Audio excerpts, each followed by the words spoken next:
Hi there, Mysterioodle here. I'm glad to be here, but more importantly, happy that we're here together. Mysterioodle is where mystery stories, such as unsolved cold cases, missing person stories, haunting stories, true ghost stories, and just plain bizarre stories, come together with the love of doodling for relaxation. So I'll be doodling, and I would love it if you would doodle along with me while I tell one of these stories. I'll be using an iPad Pro to do so, along with an Apple Pencil and the GoodNotes 5 app, in case you're interested. If you would like to doodle along, just good old paper and pencil are always great, or whatever you have is just fine. This is not a drawing tutorial, in case you haven't noticed. I am not an artist by any means, just someone who loves doodling and talking about true crime. So if this sounds like something that interests you, then welcome. You are most welcome here. But if you came here to be dazzled by great art, well, then sorry about that. But before we begin, I would like to say that this story may be disturbing to certain viewers. This story will have mentions of sexual assault, false reportings of sexual assault, and a pretty heinous murder. So viewer discretion is most definitely advised. Now let's go ahead and get right into today's story, which takes us over to the pretty quirky and rather cute, as I understand, little town or city of Eau Claire, Wisconsin, in the good old US of A. So this is a story of a man named Alex Woodworth and a woman named Ezra McCandless. So this is who we're going to be talking about today.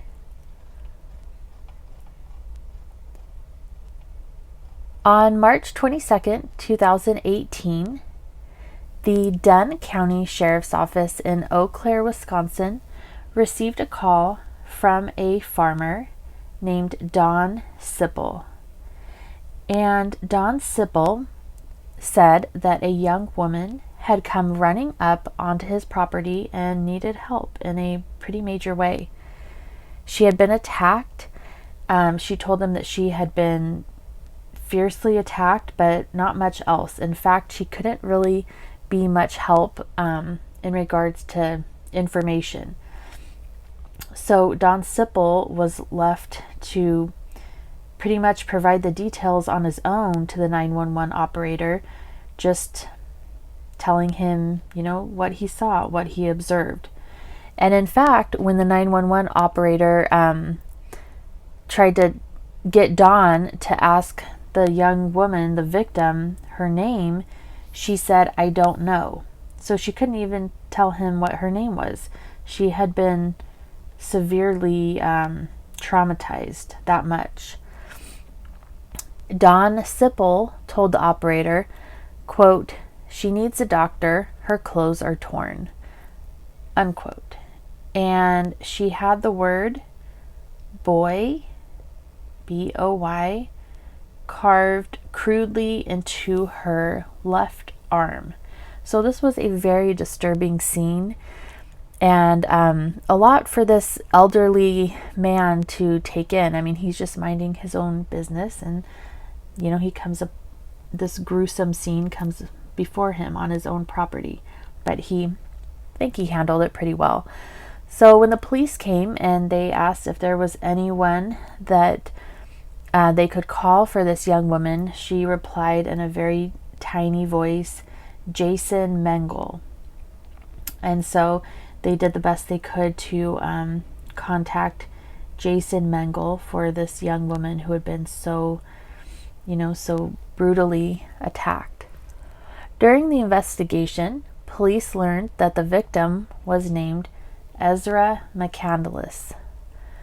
And she wasn't able to remember much of her attack, but she was able to tell police that she had been attacked on a muddy road and not much else. And I'm not sure if she told police she was attacked in her car on a muddy road or just on a muddy road. Because if someone told me they were attacked on a muddy road, I would just assume, it would be on foot. So we'll get into that in just a moment, but I just wanted to point that out.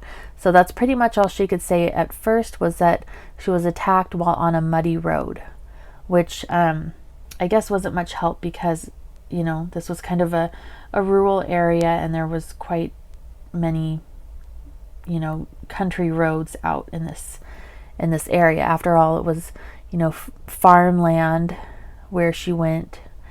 So, not too much help.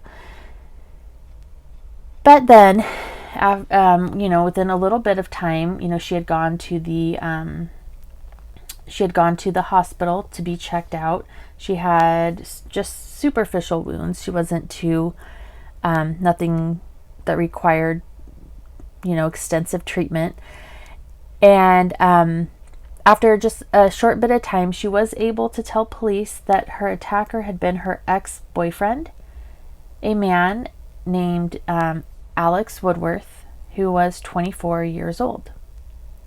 So the police began treating this as an assault case with 20-year-old Ezra McCandless, their female victim, and 24-year-old male Alex Woodworth as their missing suspect. But then police, they couldn't track down Alex, and so they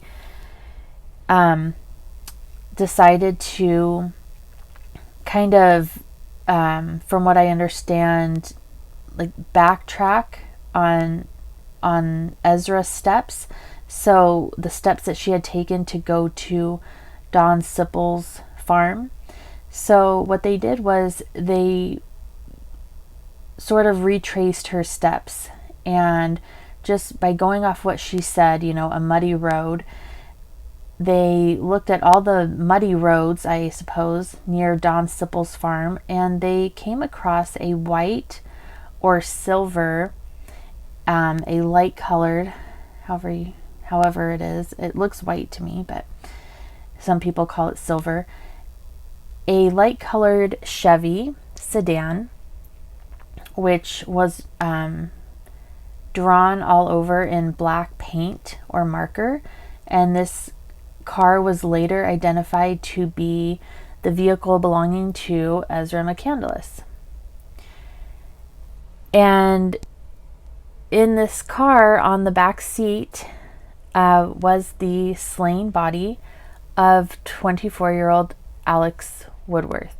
He had been stabbed 16 times, and it was a very brutal scene. He had been stabbed in many different places. It was a brutal killing. Police were horrified. Even, very seasoned police. They just couldn't believe who would commit such a horrible crime to this young man.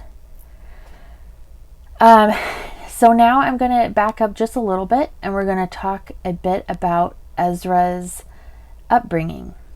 So Ezra McCandless was born as Monica K or Monica J, and I am terribly sorry, but I found a bit inconsistencies when it came to her biological or her birth last name. Sometimes it's represented as J, J-A-Y, and sometimes it's K, K-A-Y. So for simplicity's sake for this video, I'm just going to call her Monica J as her birth name. So this person here was born Monica J. And she was born to a 14-year-old named Rosalena Gunnelson. And, having a baby at 14, that's got to be quite hard, as you can probably imagine. But we can all probably assume that Rosalina did the best she could. And her marriage or her relationship with Monica's biological father didn't last very long. And in fact, after when Monica was very young, about 3 or so, they split up. And then when Monica was about 4 or 5, I believe, is when Rosalina met a man named Joe Shane Carlin. And this is a picture of Joe Shane, courtesy of Court TV. So Joe Shane Carlin raised Monica, and she considers him to be her father. And she says that, throughout her childhood, it was fairly good. Although, as you can imagine, being raised by such young people, such young parents, it was not without its, trials and tribulations, I guess you can say. She did mention during her trial that there were times that Joe Shane Carlin called her names and made her feel worthless, and put her down and called her demeaning names. This is something that follows a pattern that some people say mirrors the Jodi Arias trial. So just one similarity of the Jodi Arias trial, in which Jodi called out her father's behavior during her upbringing at her trial. So just wanted to point that out in case you're interested in that aspect. So Joe Shane Carlin was a correctional officer, and he also is the owner and operator of a local tree cutting service in Eau Claire. He actually started the tree cutting service, at least professionally, when he was with Rosalina and was acting as a stepfather, or became a stepfather to her young daughter, Monica. And he would soon adopt Monica, so that Monica J became Monica Carlin. So that became her new name. And she actually, Monica, at the tender age of 5 or so, she actually named his tree cutting service, which is something that at the trial she was rather proud of. She didn't say what she named it, but she was very proud that she was able to give it a name at such a young age. And she worked in the tree cutting service, which is, not a very easy job. Deals with knives and heavy machinery, and the possibility of getting hurt. That apparently she had been around this. She kind of grew up in the business, so she was very used to it. So around her teenage years, let me put another picture up here. Around her teenage years,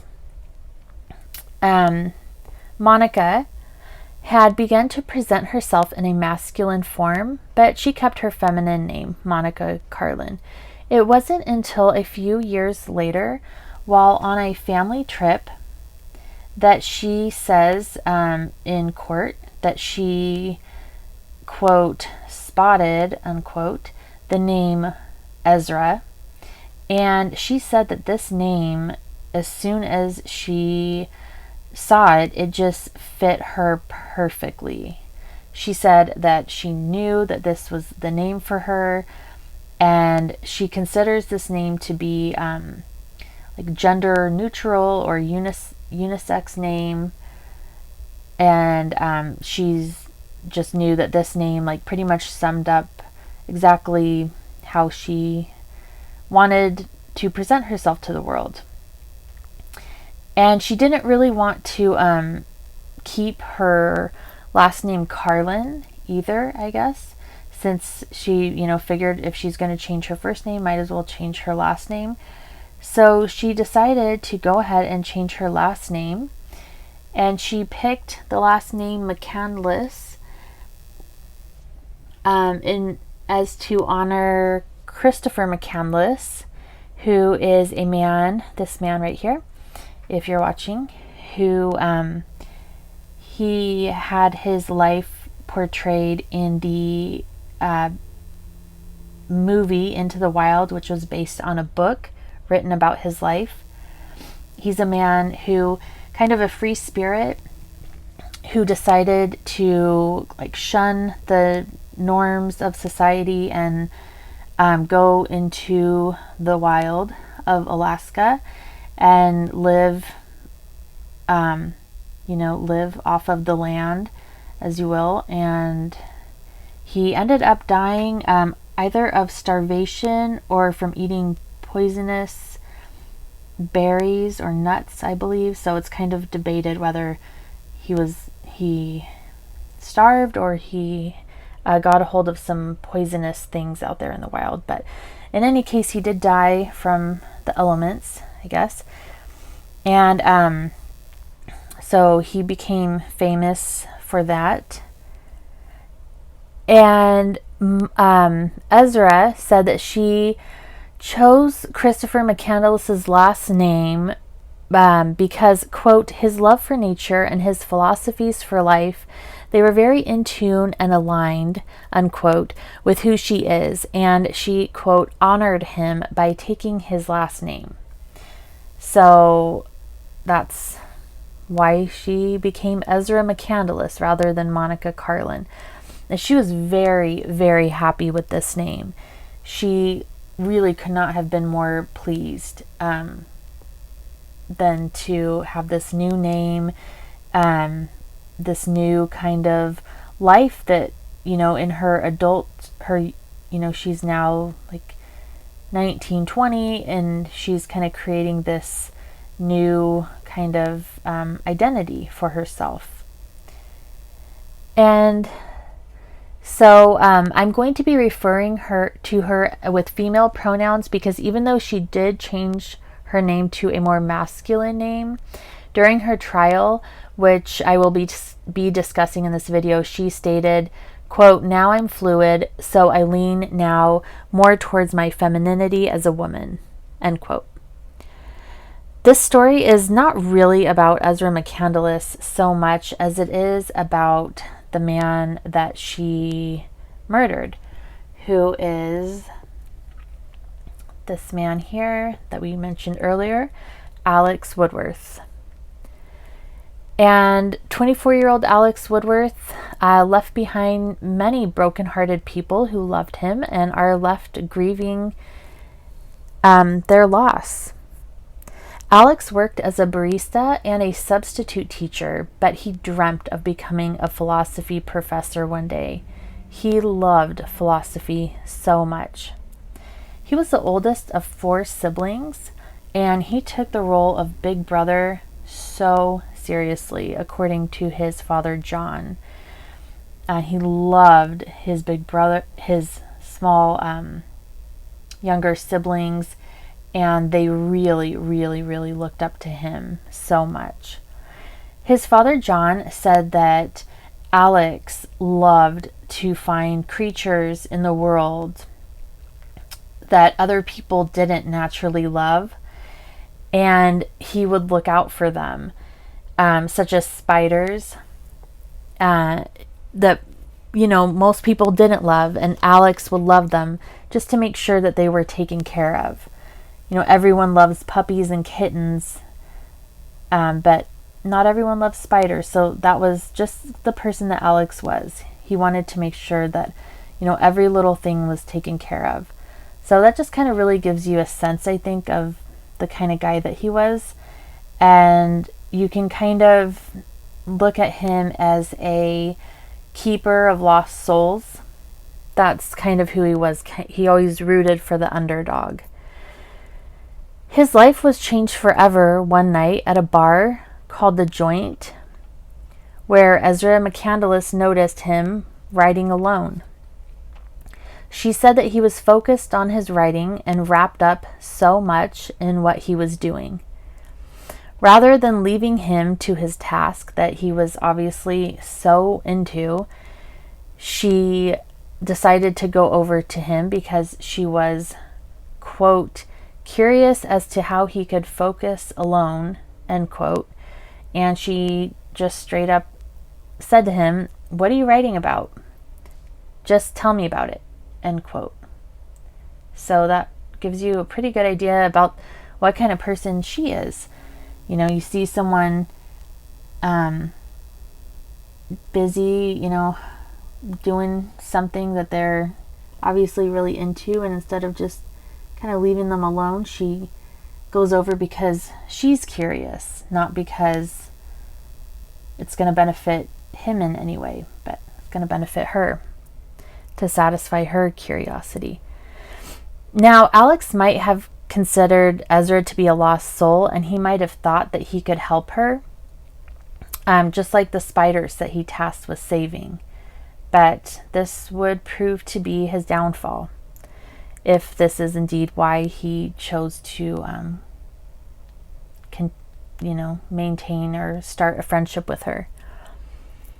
Over in Eau Claire, Wisconsin, there is a coffee shop and an eatery that is very popular with the local hipsters and budding artists and poets, called Racy Delane's, or Racy's for short.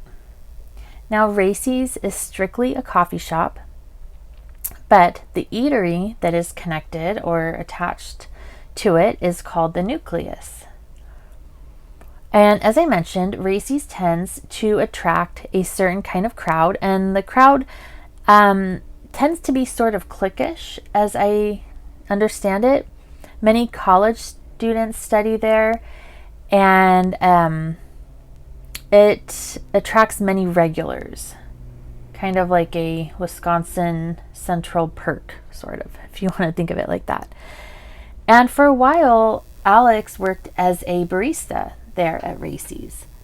So here are some pictures from good old Yelp of the inside of Racy's, just so you can get an idea of what it looks like.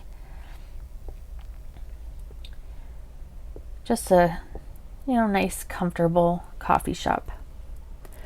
Now, jumping back a couple of years, this is where at Racy's a teenage Ezra met and when I say teenage, I believe she was 19, met a 33-year-old man named Jason Mengel, who was a medic for the Army Reserves.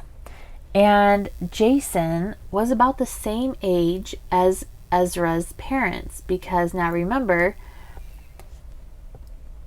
her mom had her when she was 14. So 33 and 19. So pretty big age gap. But Ezra didn't mind it so much because she really she was really drawn to him. And Jason said that he just loved her free spirit and the fact that she was always challenging him to, do like fun and new things that he wouldn't normally do. And they just kind of clicked together. They just really had, a really fun time together. She was kind of, she was really interesting. She was an artist, and she was,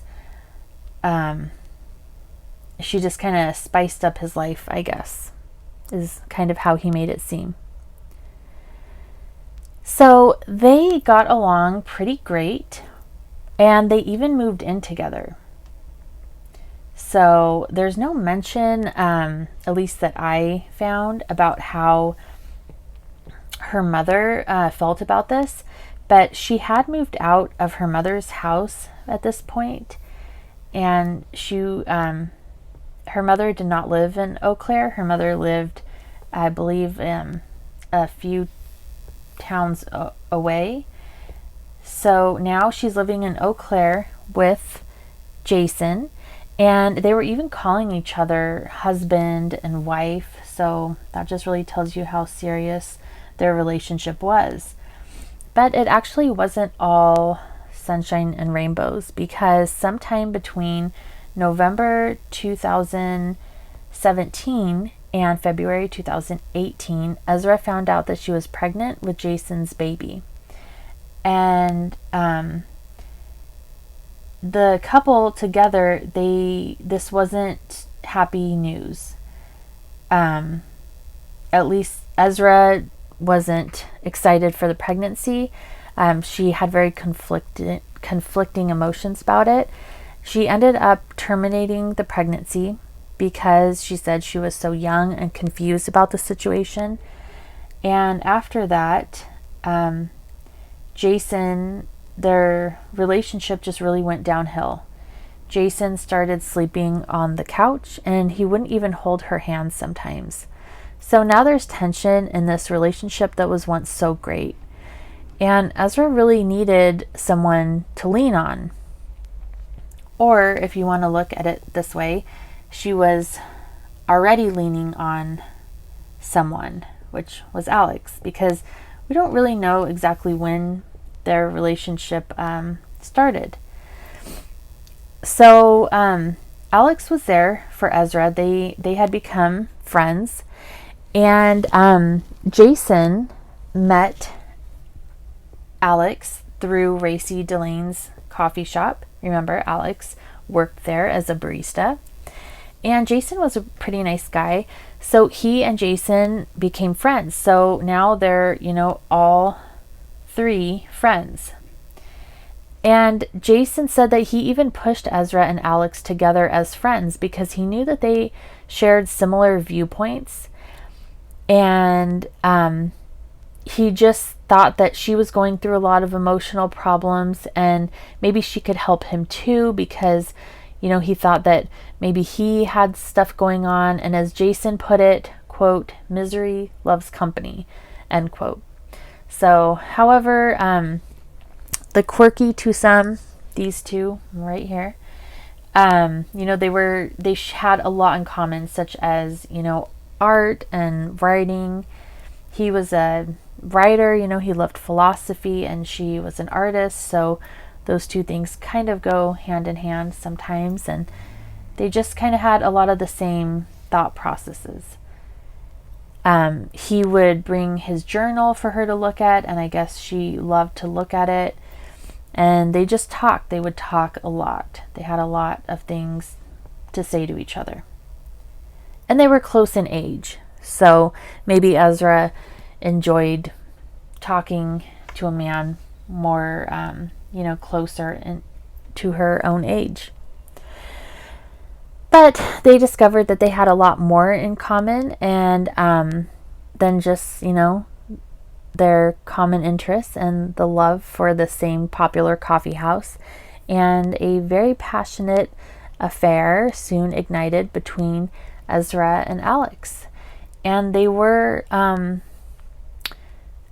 careful for a time, but they were not as cautious or sneaky or considerate, or however you want to put it,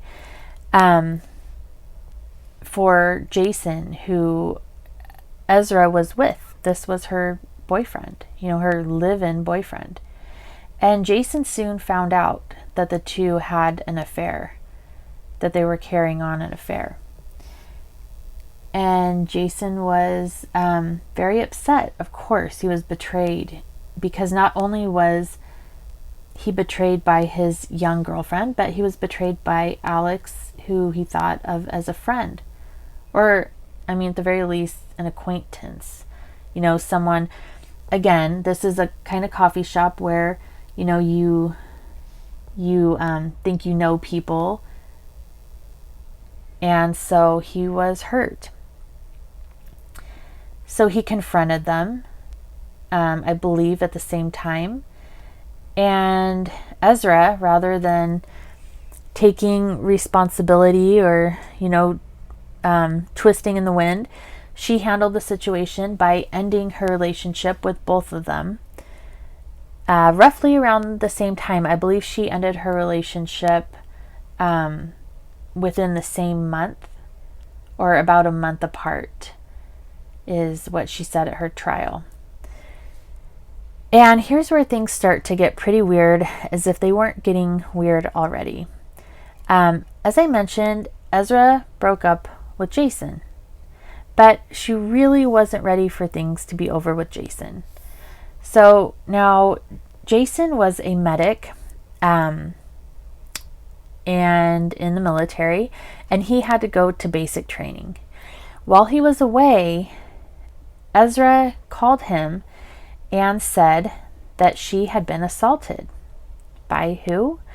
By one of Jason's very good friends, a man called John Hansen.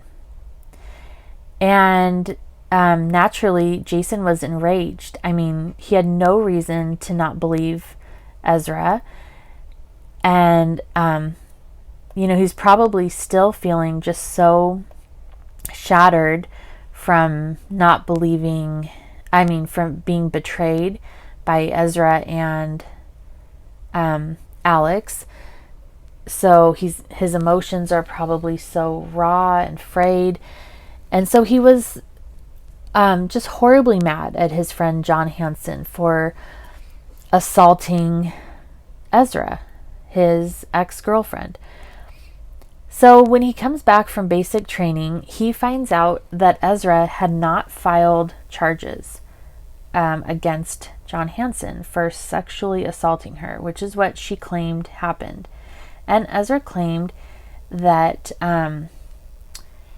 he did this while they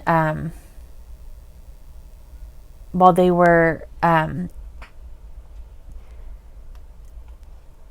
I believe she said they did this while they were in a car, but I'll have to get back to that in just a moment. So, of course, when he found out that Ezra hadn't filed charges, he went ahead and filed charges on her behalf, because this just won't stand.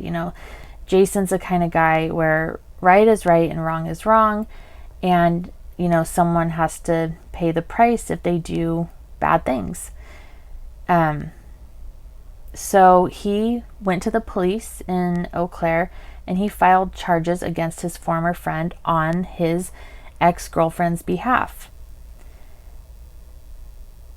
So, of course, the police do their job and investigate the complaint. And on March 1st, 2018, Ezra said that the situation with Hansen became, quote, really scary, end quote, and then they had gotten, quote, really, really, really tipsy, end quote, during the police interrogation. And police felt that her story sounded credible. That is, until they find the text messages on her phone that she, Ezra, sent to Hansen. These messages don't jibe with her story at all. Now, of course, a man or a woman, anyone can send flirty text messages, and that doesn't mean that they're asking to get assaulted. But why hadn't she mentioned this earlier? It just didn't look good for her. It didn't look good for her story. Maybe she was embarrassed, but she hadn't said anything about this, and she just made it seem like Hansen just kind of assaulted her out of nowhere, and she wanted nothing to do with him. So the police are starting to get a little wise. So now police are questioning friends of Ezra, and who do you know is on the list to be questioned but Alex Woodworth? And oh gosh, Alex Woodworth has a tale to tell police. He tells police that Ezra had consensual sex with John Hansen, but that she later regretted having consensual sex with him. Of course, this completely blows her story of sexual assault by John Hansen up in her face. And now the police don't believe her story at all. And police just tossed the case away. And as far as I can find out, nothing happened to Ezra for filing a false police report, which is a damn shame. But that's neither here nor there. So now a motive in a very sick mind begins to develop here. Alex destroyed the case that Ezra had worked up and told Jason was true. And Ezra wants revenge. I mean, she had told Jason that this horrible thing had happened to her. Jason is a person who doesn't like liars. And Alex completely ruined this story for her. So she's mad. What does Ezra do? Well, she moves away from Eau Claire and back in with her mother. But in the meantime, she's working really, really hard to win Jason back. Her way of winning him back is by telling him these really strange little stories about how various men are trying to come in between their relationship. And she's really acting sort of mentally unstable. Jason is getting fed up. And unfortunately, that's only fueling Ezra's fire more, rather than just saying, okay, you know what, this isn't working out the way I thought it would. I just need to back out of here slowly. She doubles down and just continues to tell him more stories and more stories. You know, Jason, it's not me, it's them. You know, they're the ones, you know, trying to break us up, and which is so weird because she's the one who broke up with him after he found out that she cheated on him. It's pretty bizarre. But we do know that the focus of her rage seemed to be Alex. Dunn County District Attorney Andrea Nodoff said that Ezra lost control and was desperately trying to gain it back. What was Ezra's plan to gain back control? Well, she started by texting Jason sweet nothings, just, you know, nice text messages telling him, you know, just I guess you could call them like friendly text messages, which Jason thought was maybe a bit strange, but also nice. And then she randomly showed up at the coffee shop in Eau Claire, Racy's. So that was really weird because she didn't live in Eau Claire anymore. She lived back with her mother. So she shows up in Eau Claire at Racy's and she sees Jason. So it's a bit stalkerish because she's texting him and then she just shows up where he is. And Jason thought that was really weird. Then he was surprised to see her. And, you know, he obviously asked, you know, what are you doing here? And she told him that she made plans to see Alex and tell him that it was over and give him back some of his things that she had in her possession. But another story is that she had made plans with Alex under the guise of showing him her writings. And now this was a story that she actually told Alex. So she told Jason one story and Alex another story. D.A. Nodoff believed that she planned to get Alex to admit that their affair was a mistake, kind of to like salve her own conscience. So while still at the coffee shop at Racy's, Jason noticed that his ex Ezra seemed a bit distressed. She was kind of she was not acting herself. She was kind of just like all over the place, and it worried him because Jason, as I mentioned, he really seems like a nice guy, and you know, he didn't want there to be anything wrong with her. So he was especially worried that something was going on because, you know, she had texted the night before and hadn't mentioned coming up to Eau Claire. I mean, why, if you're texting the night before, wouldn't you say, oh, and by the way, I'm planning to come up tomorrow, so I'll see you tomorrow? It just didn't make sense. So, Jason's very, very worried, and he just can't take it anymore. Right after Ezra leaves Racy Delane's, he decides, you know what, I don't want anything weird happening and sitting on my conscience. So he bikes over to Alex's house. So he happens to know where Alex lives. He bikes over and wants to make sure that they're okay. And he finds Ezra's very unique white Chevy outside. And this is her car. This is the hood of her car. Here is a, there we go. This is the hood of her car, which it looks like she drew on it with a Sharpie or maybe painted with black marker. So obviously there's no mistaking whose car it is. So he finds her car outside of Alex's house and the car's running. Later in her trial, she would claim that her car was only running because she didn't take good care of her car, and she was afraid to turn her car off because if she turned it off, it might not turn back on again. So she claimed that's why it was running. But this worried Jason when he saw it running. He thought, why is the car running? This is not good. This, it's running and no one's here. So it made him feel really bad. He knocked on the door, and at the trial, Ezra claimed that he barged into the house.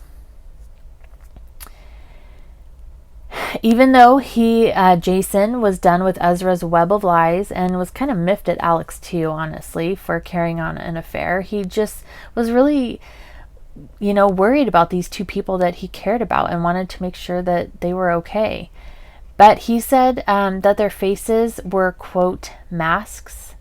And he said that he could tell something was going on with them, but they just wanted to pretend that everything was okay and that they just wanted kind of like him to go away, even though he could tell they were not okay. And that obviously just worried him even more. So he went outside and he started pacing in Alex's front yard. Before he left, though, he suggested that Ezra and Alex go somewhere public because that's how concerned he was. And they did agree, Ezra and Alex, to go somewhere public, and I guess that somewhat relieved Jason's concerns. But before they could even go, the Eau Claire police rolled up on the scene because concerned citizens, I guess neighbors and passerbyers, had seen Jason. Is that a word? Passersby had seen Jason pacing in front of the house, and they were like, why is this guy we've never seen before pacing in front of Alex's house? So they were worried and called the police. And Jason told officers, quote, she gave me a vibe today, man.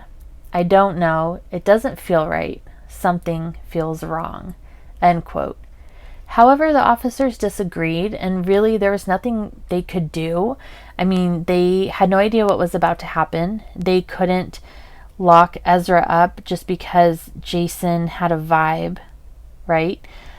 It's just so sad because Jason is really kind of like the unsung hero of this story, or at least he tried to be. He did everything right. He followed his instincts. He spoke up, and it's just the sad reality that even sometimes when you do all the right things, a bad outcome still follows.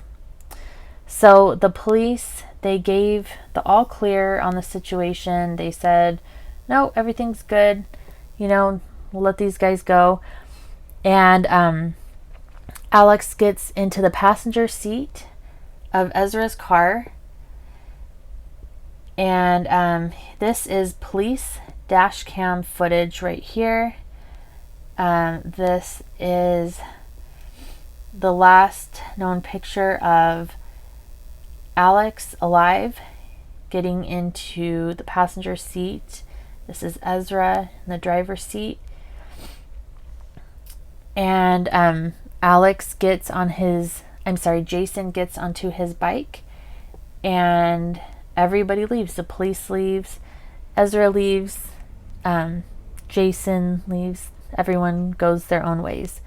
And just a few hours later, Alex would be found dead in that very same car. So, just so sad that, it could have been prevented, but I guess really not, because nobody knew. I mean, how can you know that something this horrible would happen? So, now, fast forwarding back to Dawn Sippel's farm. After the police questioned Ezra after she's taken from Dawn Sippel's farm, and listening to her say that she can't remember anything except for being on the muddy road. So the police, like I mentioned, they retrace her steps starting from the farm. They finally find her car with the body of Alex Woodworth and the 16 stab wounds. And so now Ezra has some explaining to do.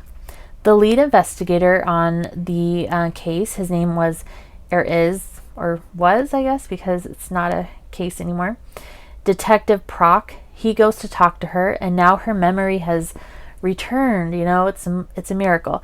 She says that during the drive, Alex became jealous and angry at her when she told him that she only wanted to be with Jason and not with him. And so Alex started to attack her, and he said, "I want you one last time. I deserve to have you one last time." This is what she said at her trial. And he began to attack her. And now he is in the driver's seat, and she is in her passenger seat. So at this time, he is cutting off her clothes with a knife, and he is carving into her body the word boy on her left arm, because he picked up, as she put it, on the fact that she had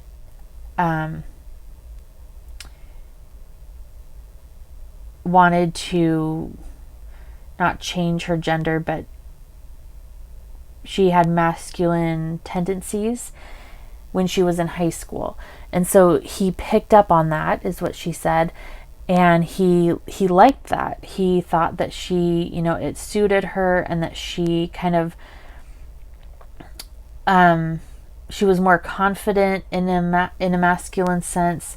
And so he called her boy, and he called her his boy, kind of like in a possessive sense, which is why he carved boy into her arm. This is what she said at trial and to police. But her story didn't make any sense. So Prock called her out immediately on her inconsistencies. So Ezra, according to her story, is in the passenger seat, and Alex is in the driver's seat, when he, right-handed Alex, leaned over and carved a word into the left arm of her in a way so that she could read it. Now, if you try to imagine a right-handed person driving a car and reaching over to the passenger and carving a word, or even just writing a word on their left arm, that in a way so that they could read it by, looking down at their arm, that's going to be pretty difficult.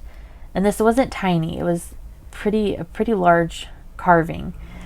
So it didn't make sense. Prock immediately called her out on it, and she crumbled. She cracked immediately and said, "Yeah, you're right. I did that to myself." But then she said that Alex had started to attack her and sexually assaulted her in the back seat of her car.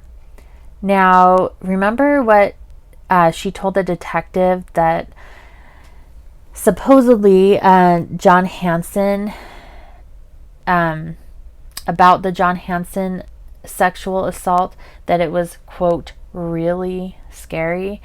That's exactly what she said about this, that it was, quote, really scary. So by now she's already lied once, and he's getting the picture that things aren't what they seem with Ezra McCandless. She also said that at some point she grabbed the knife away from Alex by the jagged blade. But when Proc examined her hands, she didn't have a deep cut, only light scratches on her arm. And on her hand. And if you grabbed a knife away by the jagged blade, you would have, as Proc said, your hand would be flayed open. So it just didn't add up. Bad job there, Ezra. She was arrested, and her family, her mom, and I believe Joe Shane Carlin, set up a GoFundMe to help with her legal defense called Support an Artist, which raised only $50 before it was deactivated. Her trial was just really something else. Her lawyer is quite the character, but she seemed to be hardworking, although it didn't help much because in the end, Ezra was found guilty of by a Wisconsin jury, and Judge James M.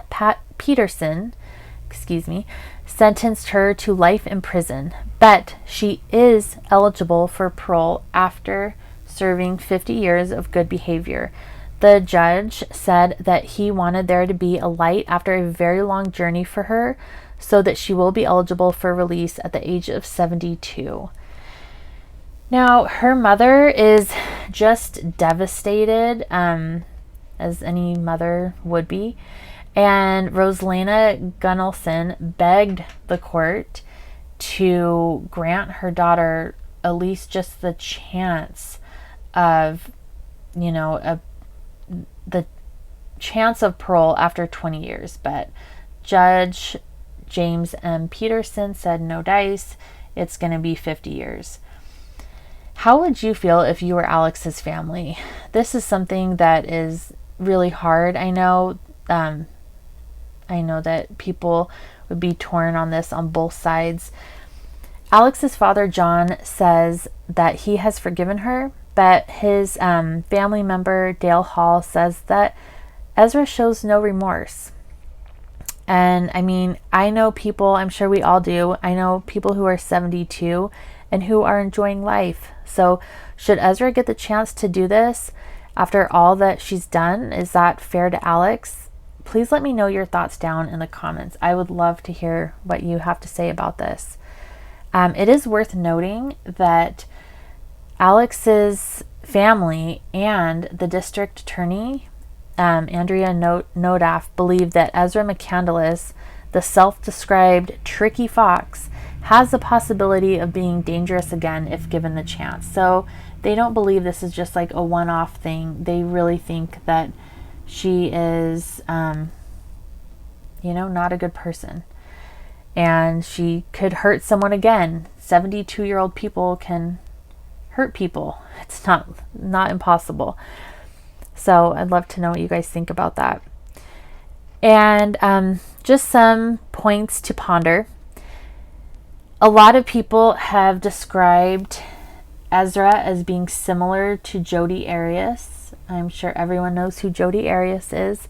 Ezra McCandless's trial was just so interesting to watch.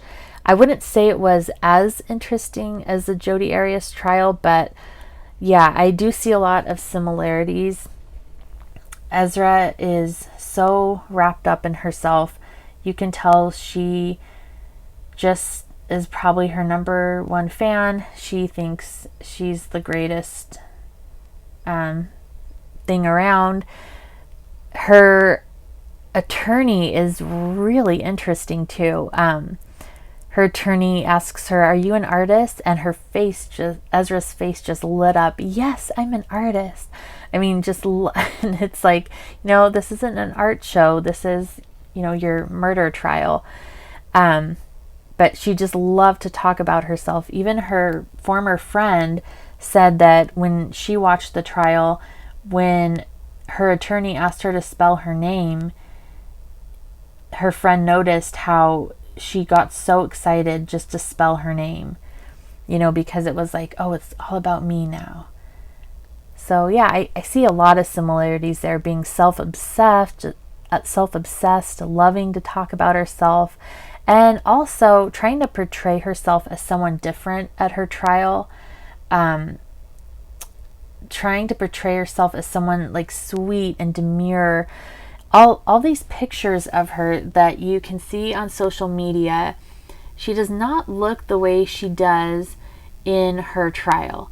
So not that there's anything wrong with how she looks in her social media pictures. It's just a very different look the way she looked at her trial, which is a very interesting point to think about. So she has very short hair, kind of, like an artsy girl look.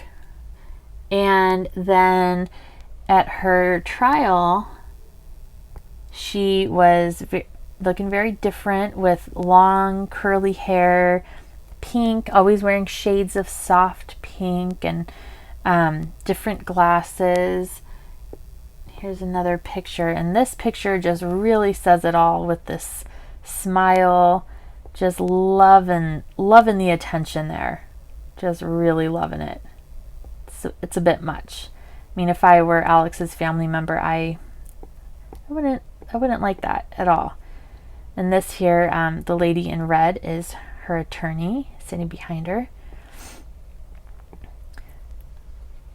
Another thing that she did was the need for the jury to see her as a normal person and to like her. I really felt that with Jodi Arias, how Jodi would copy what the judge would say, certainly, and I really felt that with Ezra, how she just, you can always really tell when people aren't being, their true selves, and you could really tell that Ezra was doing the same thing, kind of just trying to play it up for the jury, and really wanting people to like her. The other thing is the obsession with Jason. Now this was just so creepy, and so for people who are likening her to Jodi Arias, the obsession factor, yes, it's very clear. She, anytime she heard that Jason Mengel was going to be coming into the courtroom, she was, looking around, gazing around, oh, where is he? And I mean, it was just really creepy. And then there was a bunch of courtroom nonsense. So for anyone who watched the entire trial, like I did on Court TV, you absolutely could not have, there's no way you could not have noticed the courtroom nonsense that Ezra McCandless did with the way that she responded to her own attorney. So she would cut her own lawyer off. Her lawyer would say things like, just her lawyer is simply, I believe that the lawyer has to say what they're going to ask her, present the question so that the jury understands like where the line of questioning is going. And Ezra would say, okay, yes, and cut her lawyer off every single time. It was just so annoying. If you can't understand if I'm not doing a good job of explaining it, I'm really sorry, but I recommend, if this case is interesting to you at all, to watch the Court TV trial, so you can really get a good feel of just how annoying this was. Every single time her lawyer said one thing, now I'm going to go over here and put this up on the screen. Okay, yes, okay. I mean, it's not necessary. No one else does that. It's almost as if she's giving her lawyer permission. And I really agree with the DA that Ezra has an issue with control. It's so hard to like Ezra.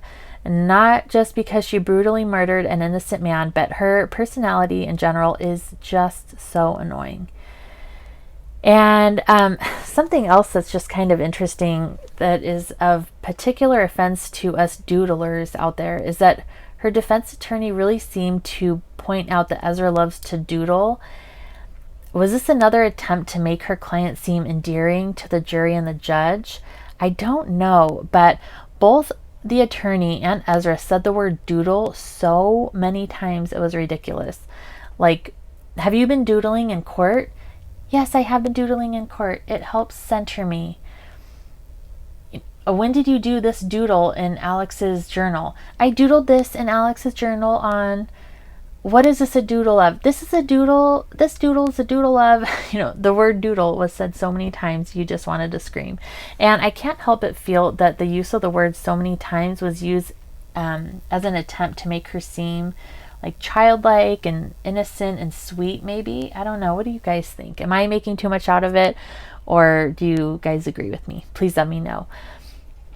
One other thing that was really disturbing for Jason was that Ezra was wearing a pink jacket during her trial, and during a court recess, she came back in wearing a green sweater underneath. And the significance of this is that he had given her the green sweater after she had been allegedly attacked by John Hanson. So he was pretty disturbed by that. Like, why are you wearing a sweater that I gave you in your murder trial? Like, that's so creepy. And she would also look at him in court in this really inappropriate way, she was giggly almost when he was up there, when it was Jason's time to be on the stand, and almost like giving him like a little schoolgirl crush eyes. Like she really didn't understand that she was on trial for a man's murder, or maybe she thought that like he would still want to be with her. I don't know. It was very bizarre. Another thing that I just wanted to mention, and this is the last one, is the whole honoring Christopher McCandless factor. What do you guys think about that? How does honoring Christopher McCandless, how does that work out when now that she has killed someone? How do you think that Christopher McCandless's family feels about all of this? Would you be interested in hearing what his family, his sister Corrine, or other family members had to say? If they voice their opinions. I think that it would bother them very much to have their family name associated with this person. They've already had to deal with the loss of a family member, and now to have their family name dragged through this mess, I'm sure it'd be very awful. So that's just another trauma that they have to go through. Anyway, that about wraps it up. And just to make it known, I received my facts for this case from CBS News, Audio Burst, and 48 Hours. And photo credits are from the same, including Yelp for Racy Delanes. So I'm going to dash off for now, but I know that we'll be together soon enough, I hope, in the next video. And until then, keep doodling and dreaming big. Sending you happy thoughts and warm wishes. Bye!